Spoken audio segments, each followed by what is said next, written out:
വ്ളോഗാണ്. ഇതിന്റെ sound clear ആവുന്നുണ്ടോന്ന് അറിയില്ല. നമ്മളിപ്പോൾ ഉള്ളത് തൃപ്പരപ്പിലാണ്. നമ്മൾ ഫാമിലി ആയിട്ട് ചെറിയൊരു ട്രിപ്പ് വന്നതാണ്. നല്ല മഴയാണ്. അപ്പൊ അത് എത്രത്തോളം ഷൂട്ട് ചെയ്യാൻ പറ്റുമെന്ന് അറിയത്തില്ല. അപ്പൊ തൃപ്പരപ്പിന്റെ കാഴ്ചകൾ കാണാം.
ഏകദേശം ഒരു 5 മണിയോടെയാണ് നമ്മുടെ ഈ ട്രിപ്പ് സ്റ്റാർട്ട് ചെയ്യുന്നത്. നമ്മൾ ടൂറിസ്റ്റ് ബസ്സിലാണ് കേട്ടോ പോകുന്നത്. നമ്മുടെ റെസിഡൻസ് അസോസിയേഷൻ, അതായത് പുന്നാങ്ങോണം വെൽഫെയർ റെസിഡൻസ് അസോസിയേഷനിലെ എല്ലാ ഭാരവാഹികളും അവരുടെ ഫാമിലിയൊക്കെ ഉണ്ടായിരുന്നു. നമ്മൾ ആദ്യം പോയത് ചെങ്കൽ മഹാദേവ ടെമ്പിളിലേക്കാണ്. പക്ഷേ എനിക്ക് അവിടെ വെച്ച് ഇൻട്രോ എടുക്കാൻ പറ്റിയില്ല. തൃപ്പരപ്പിൽ പോയ ശേഷമാണ് നമ്മൾ ഇൻട്രോ എടുക്കുന്നത്.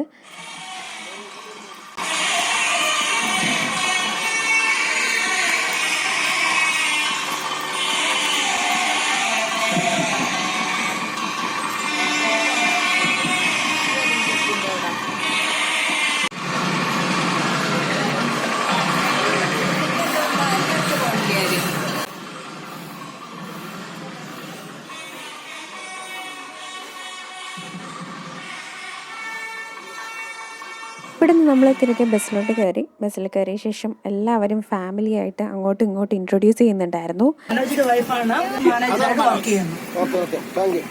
മനോജ് ഏത് മനോജെന്ന് മനസ്സിലായല്ലോ. ഇവിടെ ആകെ ഒരു വെള്ളവും, ഒരേ ഒരു വെള്ളം. അപ്പൊ അദ്ദേഹത്തിന്റെ സഹധർമ്മിണിയാണ് പരിചയപ്പെട്ടത്. അപ്പൊ എല്ലാവർക്കും ഒന്ന് കൈയടിക്കാം. എല്ലാവരും കൈയടിക്കാം. വെള്ളമല്ല, വെള്ളമല്ല,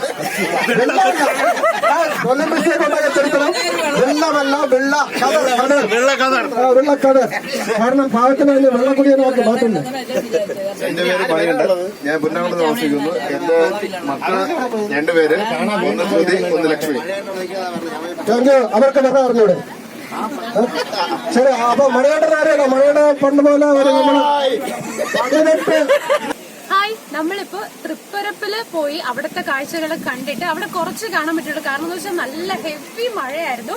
അപ്പൊ അതിനുശേഷം നമ്മൾ നേരെ വന്നിട്ട് അടുത്ത ഡെസ്റ്റിനേഷൻ എന്ന് പറയുന്നത് തൊട്ടിൽ പാലം എന്ന് പറഞ്ഞ സ്ഥലമാണ്. തമിഴ്നാടാണ് കേട്ടോ. വളരെ ബ്യൂട്ടിഫുൾ ആയിട്ടുള്ള, അതായത് ഒരു ചെറിയ ഒരാൾക്ക് മാത്രം പോകാൻ കഴിയുന്ന വീതിയിലുള്ളൊരു പാലമാണ്.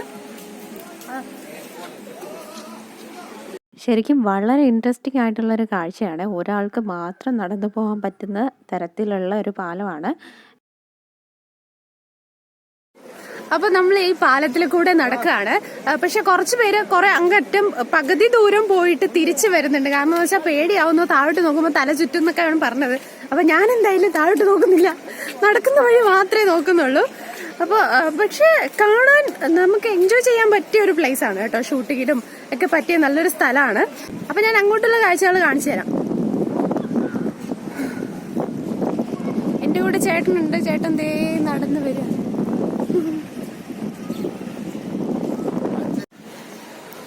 നമ്മുടെ കൂടെ പിന്നെ അച്ഛനും അമ്മയും അനിയത്തിയൊക്കെ ഉണ്ടായിരുന്നു കേട്ടോ. അവരൊക്കെ പകുതി വന്നിട്ട് തിരിച്ചു പോയി. ഇത് 1966 നടപ്പിലാക്കിയിട്ടുള്ള ഒരു പദ്ധതിയാണ്. ഇതിൻ്റെ ഹൈറ്റ് എന്ന് പറയുന്നത് 115 മീറ്റർ ആണ്. ഇതിൻ്റെ ദൂരം എന്ന് പറയുന്നത് 1 കിലോമീറ്റർ ആണ് കേട്ടോ. നമ്മളവിടെ ചോദിച്ചപ്പോൾ അവർ പറഞ്ഞു തന്നിട്ടുള്ള വിവരങ്ങളാണ്.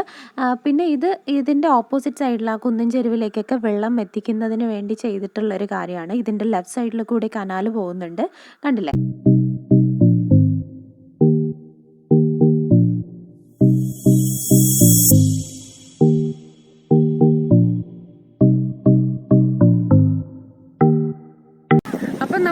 ഏകദേശം അതിന്റെ പകുതിയോളം ദൂരം നടന്നു വന്നിട്ടുണ്ട്. ഇപ്പൊ എനിക്ക് ചെറുതായിട്ട് പേടിയാവുന്നുണ്ട്. എന്നാലും ഇതിന്റെ റൈറ്റ് സൈഡാണ് നമുക്ക് നോക്കുമ്പോഴേക്കും കുറച്ച് ഒരു ടെൻഷൻ ആവുന്നത്. പക്ഷെ ലെഫ്റ്റ് സൈഡ് ആണെങ്കിലും കുഴപ്പമില്ല. അപ്പൊ ഞാൻ ഇങ്ങനെ ഈ ലെഫ്റ്റ് സൈഡ് നോക്കി ഇങ്ങനെ നടക്കുകയാണേ. അപ്പൊ ഓൾമോസ്റ്റ് നമ്മുടെ ഈ ഒരു എൻഡിങ്ങിലോട്ട് പൊയ്ക്കൊണ്ടിരിക്കുകയാണ്. ഇതിന്റെ റൈറ്റ് സൈഡിൽ കണ്ടില്ല, ഇതുപോലെ കുറെ സ്റ്റെപ്സ് ഉണ്ട്.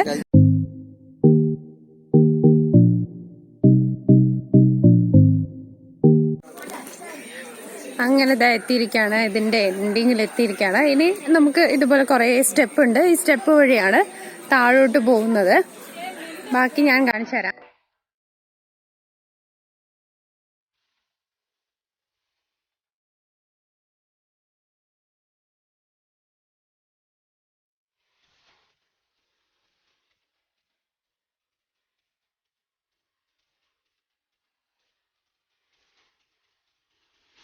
കണ്ടില്ല എന്ന് വിളിച്ചോടിക്കൊണ്ടിരിക്കുന്ന ഒരു മഹത് വ്യക്തിയോട് കിടന്നവാ, പേരും തെറ്റിപ്പോയി, കിടന്നവാ കണ്ടില്ല, എന്റെ അല്ല കിടന്നവാ കണ്ടില്ല. അപ്പൊ മനോജ് മണ്ണന്തല അവതരിപ്പിക്കുന്നു. കിടന്നവാ കണ്ടില്ല. അപ്പോൾ നമ്മുടെ അടുത്ത ഡെസ്റ്റിനേഷൻ എന്ന് പറയുന്നത് വട്ടക്കോട്ടയാണ്. പേര് പോലെ തന്നെ വട്ടത്തിലുള്ളൊരു കോട്ടയാണല്ലേ. ഒരു കാലത്ത് യുദ്ധതന്ത്രങ്ങളുടെ കേന്ദ്രങ്ങളായിരുന്നു കോട്ടകൾ എന്ന് നമ്മൾ കേട്ടിട്ടുണ്ട്. കന്യാകുമാരിയിൽ നിന്ന് ഏകദേശം 7 കിലോമീറ്ററാണ് വട്ടക്കോട്ടയിലേക്കുള്ള ദൂരം. കരിങ്കൽ പാറ കൊണ്ടാണ് കേട്ടോ ഈ കോട്ടയുടെ നിർമ്മാണം എന്ന് പറയുന്നത്. നല്ല വെയിലുമാണ്, അതുപോലെ നല്ല കാറ്റുമാണ്. വലിയ അറകളും ഒക്കെ ആയിട്ട് വിശാലമായൊരു കോട്ട തന്നെയാണ് കേട്ടോ ഇത്. ഇനി ഇതിൻ്റെ ചരിത്രകഥ നോക്കുകയാണെങ്കിൽ 1741 കുളച്ചൽ യുദ്ധത്തിൽ മാർത്താണ്ഡവർമ്മ മഹാരാജാവ് ഡച്ച് ഈസ്റ്റ് ഇന്ത്യ കമ്പനിയെ മുട്ടുകുത്തിക്കുന്ന ഒരു കാലഘട്ടമായിരുന്നു അത്. ആ സമയത്ത് തിരുവിതാംകൂർ സൈന്യത്തോട് തോറ്റതോടെ naval commander captain de Lannoy മാർത്താണ്ഡവർമ്മയുടെ കീഴിൽ പ്രവർത്തിക്കുന്നത്. അപ്പം ഡി ലെനോയ് ആണ് ഈ കോട്ട നിർമ്മിച്ചതെന്ന് പറയുന്നു. പക്ഷെ പാണ്ഡ്യ രാജാക്കന്മാരുടെ കാലത്തെ കോട്ടയുണ്ടെന്നും ക്യാപ്റ്റൻ കോട്ടയെ ശക്തിപ്പെടുത്തുക മാത്രമാണ് ചെയ്തതെന്നും ചരിത്രകാരന്മാർ പറയുന്നുണ്ട്.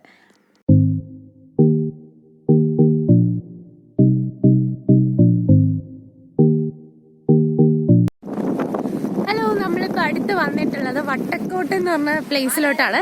അപ്പൊ ഇതിന്റെ ഹിസ്റ്റോറിക്കൽ കാര്യങ്ങളൊക്കെ ഞാൻ നേരത്തെ പറഞ്ഞിട്ടുണ്ടായിരുന്നു. അപ്പൊ എല്ലാവരും ഫോട്ടോഷൂട്ട്.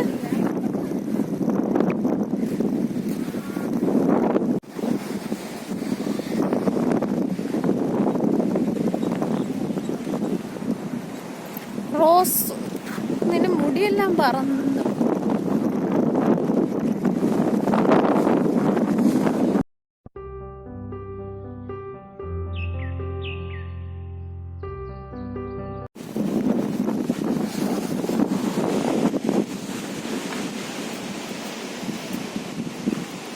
ഇത്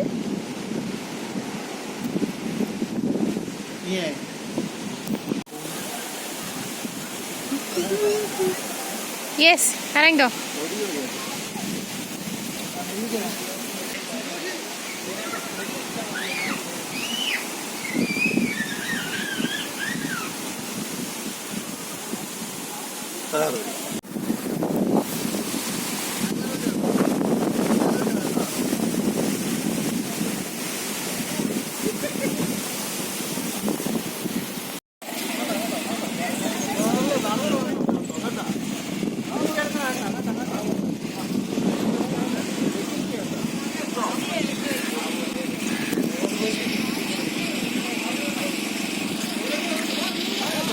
ഇതാണ് റെസിഡൻസ് അസോസിയേഷൻ്റെ ഭാരവാഹികളും ഫാമിലിയൊക്കെയാണിത്.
അപ്പോൾ നമ്മുടെ യാത്രയുടെ ഏറ്റവും ലാസ്റ്റ് ഡെസ്റ്റിനേഷൻ കന്യാകുമാരി ആയിരുന്നു. അപ്പോൾ കന്യാകുമാരിയിലെ കാഴ്ചകളൊക്കെ കണ്ട് ബോട്ടിങ്ങും ഒക്കെ കഴിഞ്ഞ് നമ്മൾ തിരികെ മടങ്ങുകയാണ്. വളരെ നല്ലൊരു യാത്രയായിരുന്നു. അപ്പോൾ ഇന്നത്തെ വീഡിയോ എല്ലാവർക്കും ഇഷ്ടപ്പെട്ടെന്ന് വിചാരിക്കുകയാണ്. ഇഷ്ടമാണെങ്കിൽ എന്ന് പറയുന്ന പോലെ വീഡിയോ ലൈക്ക് ചെയ്യുക, ഷെയർ ചെയ്യുക, ചാനൽ സബ്സ്ക്രൈബ് ചെയ്യുക. സബ്സ്ക്രൈബ് ചെയ്യുമ്പോൾ അതിൻ്റെ തൊട്ടടുത്തായിട്ടുള്ള ബെല്ലൈക്കനോട് മറക്കാതെ ക്ലിക്ക് ചെയ്തേക്കാം.